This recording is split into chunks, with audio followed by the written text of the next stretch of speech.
আজকে আমি বলতে পারি, গর্ব করে বলতে পারি, আমরা সেই 90 ক্ষমতা ছেড়েছি, আজকে 2025।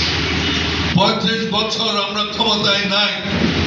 এই 35 বছরে আমাদের বিরুদ্ধে কেউ দুর্নীতির অভিযোগের প্রমাণ করতে পারে।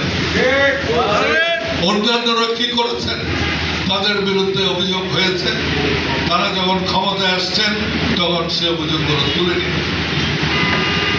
কিন্তু আমরা তো সেই সুযোগ পাইনি, আমাদের সেই সুযোগের দরকার হয়নি, কারণ এই জাতীয় পার্টির কেউ অন্যায় সাথে সংযুক্ত ছিল, সম্পৃক্ত ছিল না। আজকে যখন বিভিন্ন দল তাদের নিজস্ব কারণে জাতীয় পার্টিকে নিষিদ্ধ করতে চায়, তাদের লজ্জা হওয়া।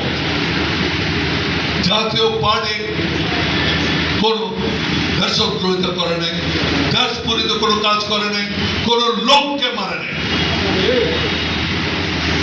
আমাদের হাতে কোনো রক্ত নাই,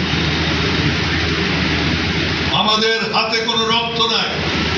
বাংলাদেশে যারা ক্ষমতায় ছিল, আমরা ছাড়া প্রত্যেকের হাতে রক্ত আছে, আমাদের হাতে কোনো রক্ত নাই। এই কথাগুলো আমি বারবার বলছি একটি কারণে, কারণ বারবার আমাদেরকে নিষিদ্ধ করার। সুতরাং আমাকে সেটার উত্তর দিন। অনেকে মনে করতে পারেন আনিস সাহেব আপনি তো এই কথাগুলো আগে বলেছেন, আবার বলছেন না। আবার বলতে হচ্ছে এই জন্য, যাদের উদ্দেশ্য বলতে চাই তারা সেগুলো শুনতে রাজি না। তারা নিষিদ্ধ করে, দল নিষিদ্ধ করে তারা এককভাবে এই নির্বাচন জিততে চায়। আমার কথা হচ্ছে যে আমরা কি করেছি?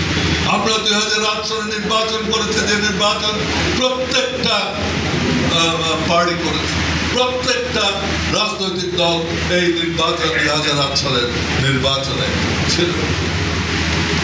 আপনার 2014 সালে এই জাতীয় পার্টি